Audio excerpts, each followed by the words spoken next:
Hello everyone, সবাই কেমন আছো? সবাইকে ওয়েলকাম আমার চ্যানেলে এগেইন অ্যান্ড আমার নিউ আর একটা ব্লগে সবাইকে স্বাগত।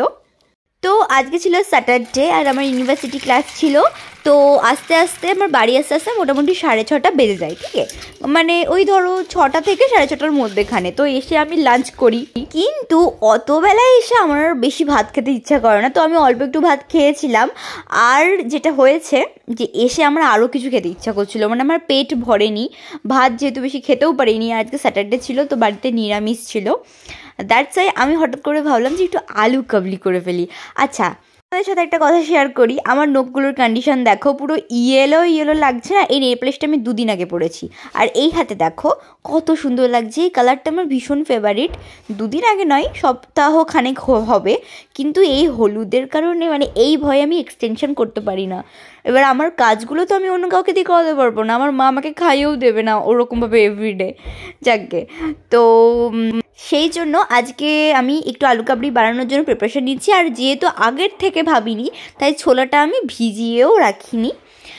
কিন্তু ওই যে আজকে স্যাটারডে, নিরামিষ কিছুই বানাতে হবে অবভিয়াসলি, যার জন্য আমি ভাবলাম এটাই best option and healthy option. আমি বেশ কয়েকদিন ধরে হেলদি একটা ডায়েট প্ল্যান ফলো করছি, and because of my skin, basically আমার স্কিনের খুব প্রবলেম ছিল। তো এখন 80% মানে কভার হয়ে গেছে, রিকভার হয়ে গেছে। তো আমি এখনও প্রায় বেশ কিছু মাস আমি এই ডায়েট প্ল্যানটা ফলো করতে চাইছি। এনিওয়ে, তো চলো, প্রথমে এই 3টে আলু নিয়েছিলাম। আমি আর আমার মাই বাড়িতে ছিলাম ওই মোমেন্টে, তো ভাবলাম দুজনাই খাবো। আর ছোলাটা ভেবেছিলাম যে একটু বেশি করে সেদ্ধ করে রেখে দেবো ফ্রিজে, পরের দিন সকালবেলা কাজে লাগবে। তো ওই জন্য আমি ছোলাগুলোকে ওখানে সেদ্ধ করতে দিয়ে এখানে আলু কাটছিলাম। ততক্ষণে আমার মোটামুটি প্রেশার কুকারের ছোলাটা 80% সেদ্ধ হয়ে গেছে। এবার আমি চেয়েছিলাম ওই ছোলা আর আলু দুটোই একসাথে প্রেশার কুকারে সিদ্ধ করে নেব, কিন্তু আলু তো খুব তাড়াতাড়ি সেদ্ধ হয়ে যায়, সেই জন্য আগে ছোলাটাকে করতে দিয়ে তারপরে আলুটা ঢেলে দিয়েছিলাম, যাতে দুটোই একসাথে হয়ে যায়। মোটামুটি 80% যখন হয়েছে, আমি আন্দাজ মতো নামিয়ে দেখছি ঠিকঠাকই আন্দাজ ছিল, আর তারপরে আমি আলুটা দিয়ে দিলাম, ব্যাস। আর আলু দেওয়ার পরে আমি আরও 4টে সিটি মেরেছিলাম, আলুটা প্রপার হয়েছিল একদম।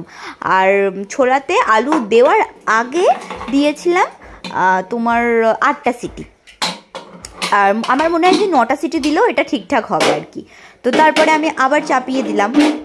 এবার যে জিনিসগুলো সাইডে লাগবে সেগুলোকে রেডি করে নেবো। তো প্রথমে বাবা বাজার থেকে এই ধনেপাতাগুলো এনেছিল, খুব ভালো ছিল, একদম ফ্রেশ ছিল কিন্তু। তো এইটা দিলে কিন্তু বেশ ভালো স্বাদ হয়। এবার যেহেতু ওই টক জল, তেঁতুলগোলা জল, পেঁয়াজ এসব দেবো না, তাই একদম সিম্পলের মধ্যে এটা হচ্ছে বেস্ট জিনিস। তো ভালো করে এটাকে ধুয়ে ফ্রেশ করে কেটে নিলাম প্রথমে। আচ্ছা, কাটতে কাটতে তোমাদের একটা কথা শেয়ার করি। আমার স্কুল ছিল সকালবেলা 6:30টায়, তো সকালবেলা আমি কিছু খেয়ে যেতাম না। এবার যেই ওই 9টা নাগাদ টিফিনটা হতো, টিফিনটা 9টা বা 9:30, তো আগের ক্লাসে বসে বসে ভাবতাম কখন গাড়িটা আসবে আমি খাবো, মানে এত খিদে পেয়ে যেত। আর ওই গাড়ির মধ্যে আমার 2টো খাবার ফেভারিট ছিল, একটা হচ্ছে নিমকি দিয়ে ঘুগনি খেতাম, কি যে ভালো লাগতো বাপরে বাপ। আর একটা ছিল বনকুলের আচার। ওই বনকুলের, আমি কুলের আচার ভালোবাসি না, কিন্তু বনকুলের আচারটা এত সুন্দর করতো। আর একটা জিনিসও খেতাম, সেটা হচ্ছে নিমকি মাখা। ওই আলু মাখাটা খুব একটা খেতাম না, কিন্তু নিমকি মাখা খেতাম, কারণ অনেকগুলো নিমকি এখানে আমি আমার ভাত যেটুকু ছিল হাঁড়িতে এক্সট্রা, ওটা ফ্রিজে রাখবো বলে আমি সব কটাকে একটা বাটিতে নিয়ে ওই যা যা ছিল এটো ওগুলোকে নামিয়ে দিলাম, কারণ আবার বাসন মাজতে আসবে। এবার হাঁড়ি এটো থাকলে পরের দিন আর ভাত হবে না, দিয়ে মুছে রাখলাম, ব্যাস। এখানে এটোটা পরিষ্কার হয়ে থাকলো, ঝামেলা মিটলো। আর ভাতটা বাইরে থাকলে এত গরম পড়ে গেছে যে নষ্টই হয়ে যাচ্ছে। তারপরে হঠাৎ করে বাবা আবার শনি ঠাকুরের প্রসাদ এনেছিল, এই প্রসাদ খেলে নাকি হাত পা ধুয়ে ঘরে ঢুকতে হয়। যাকে ওটাও খেলাম, ততক্ষণে আমার মোটামুটি কাটাও হয়ে গেছে আর সেদ্ধও হয়ে গেছে। আর স্কুলের গল্পটা শেষ করি। তা ওখানে ওই নিমকিটা বেশি খেতাম, কারণ নিমকিটা এত টেস্টি লাগতো। তখন আমি হেলদির কথা একদমই ভাবতাম না, শুধু টেস্টি খাবারের কথা ভাবতাম। যাকে এখন যেহেতু ওই যে হেলদি একটা ডায়েট করছি, তো বাইরের খাবার আমি অনেকটাই অ্যাভয়েড করছি। মোটামুটি বেশিরভাগ জিনিসই আমি বাড়িতে বানিয়ে এবং কম তেলে খাওয়ার ট্রাই করছি। তো এখানে একটু বিট নুন ইউজ করছি।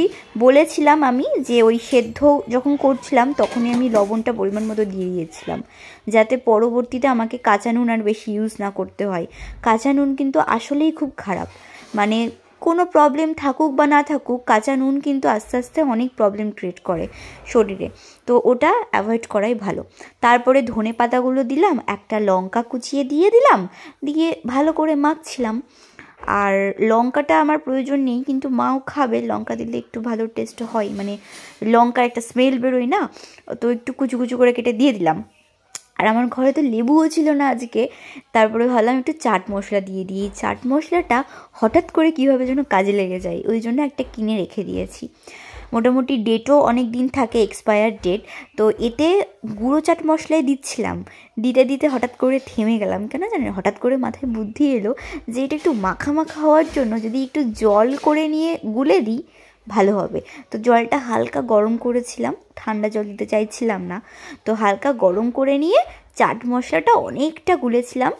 পরে আরও একটু দিয়েছিলাম, যতটা ভিডিওতে দেখলেন তার থেকে আরও একটু দিয়েছিলাম, দিয়ে ভালো করে দিয়ে দিলাম। আর তারপরে একটু শসা কুচি কুচি করে কেটে দিয়েছিলাম, দিয়ে ভালো করে মেখে নিলাম। এবার এত কিছু দেওয়াতে আমার যেহেতু রান্না করার বা এগুলোর অতটা অভ্যাস নেই, তো থালাতে ধরছিল না, যার জন্য আমি আবার পাত্রটা চেঞ্জ করে নেওয়ার পরে ভালো করে মেখে নিলাম।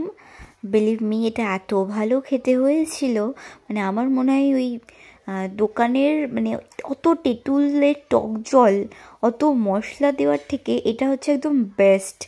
বাট আমার মনে হয় যে আমার ছোলাটা আরেকটু সেদ্ধ হলে ভালো হতো। আমি যেহেতু 8টা দিয়েছিলাম, আপনারা 9টা সিটি দেবেন, তাহলেই মোটামুটি ঠিকঠাক হয়ে যাবে। আর আমার বাবা এই চানাচুরটা কিনে রেখেছে, এই চানাচুরটা না মানে অনেক কিছু মিক্স, এতে মটর আছে, কচু ভাজা আছে, ভুজিয়া তো আছেই। এবার আমি চানাচুরটা অ্যাভয়েড করতে চাইছিলাম, কিন্তু এখানে চানাচুরটা একটু না দিলে টেস্ট হবে না, তো ওই জন্য আমি একটু চানাচুর দিয়েছি, খুব বেশি একদম দিইনি। দিয়ে ভালো করে মেখে নিলাম।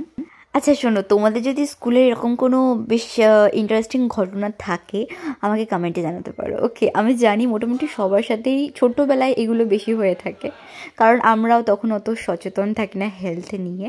এনিওয়ে, এই দেখো আমার মাখাটা রেডি। তারপরে আমি বাটিতে তুলছিলাম, আমার বাপি হঠাৎ করে দেখছি বাড়ি চলে এসছে, মানে আমি তো সারপ্রাইজ, বাবার অ্যাকচুয়ালি আসার কথা ছিল না। তো এখানে অনেকটাই ছোলাটা আমি আর বাঁচাইনি, ছোলাটা দিয়েই দিয়েছিলাম পুরোটা, একটু এক্সট্রা দিয়েছিলাম বলেই বেটার হয়েছিল, যদি এক্সট্রা না নিতাম প্রথমেই, পরের দিন রেখে দেবো এই কথা না ভেবে, তাহলে আর হতো না। তো ওই জন্য প্রথমে আগে বাপিকে বাটি তুলে দিয়ে আসলাম, কারণ বাপি আবার বেরিয়েও যেতে পারে কাজে। তারপরে মায়ের জন্য নিলাম, মা একটু কম খাবে বললো, মায়ের শরীরটি হালকা খারাপ, একটু জ্বর এসেছে হঠাৎ করে, সম্ভবত ওয়েদারের জন্য। আর তারপরে আমি আর আমার ভাইয়ের জন্য আলাদা করে নিয়ে একই বাটিতেই, আর ডাবল কোনো পাত্র একটু করলাম না ইচ্ছা করেই। তো তারপরে খাওয়ার আগে অবশ্য সব কিছু গুছিয়ে রেখেছিলাম। আমার মা very strict, I mean so much strict guys, কারণ নোংরা ফোংরা করে রাখলে আমার মা আমাকে মানে লিটারেলি, তারপরে আমার মনে হয় যে আমি আর রান্নাবান্না করবো না, এত কথা শোনাই। সেই জন্যই আমি ভাবলাম যে আগে পরিষ্কার করি তারপরে খাবো। এনিওয়ে, তারপরে আমরা এনজয় করছিলাম, আর হঠাৎ করে দেখি মেঘ ডাকছে, বোঝা যাচ্ছে, শুনলেন মেঘ ডাকাটা? আমার বেশ মজাই হচ্ছিলো কিন্তু। আর ট্রেন থেকে আজকে আসার সময়, না সরি যাওয়ার সময় এই দুটো জিনিস কিনেছিলাম, এই লাটকান লাগানো গার্ডারটা আর এই ছোট্ট কিউট বাটারফ্লাই ক্লিপটা, দুটোই 10 টাকা করে নিয়েছিল, মানে একটা 10 আর একটা 10, 10 10 20। তো এই গার্ডারগুলো আমার বেশ ভালো লাগে, আর ক্লিপটাও কিউট ছিল। কিন্তু তারপরে যা হলো, প্রচুর ঝড়, মানে প্রচুর একটা টিন, আমাদের ছাদে কাজ চলছে, তো ছাদের উপরে টিন লোহার মই সপে চাপা দেওয়া ছিল, এমন ঝড় হলো ওই লোহার মই টিন সমেত উড়িয়ে নিয়ে গিয়ে পাশের ছাদে পড়লো। যাকগে, এই যে বৃষ্টি এনজয় করছিলাম, তো আমি আর মা মিলে এখানেই টাটা। নেক্সট ব্লগে আবার দেখা হচ্ছে, ততক্ষণে ভালো থাকবেন আর পাশে থাকবেন, বাই।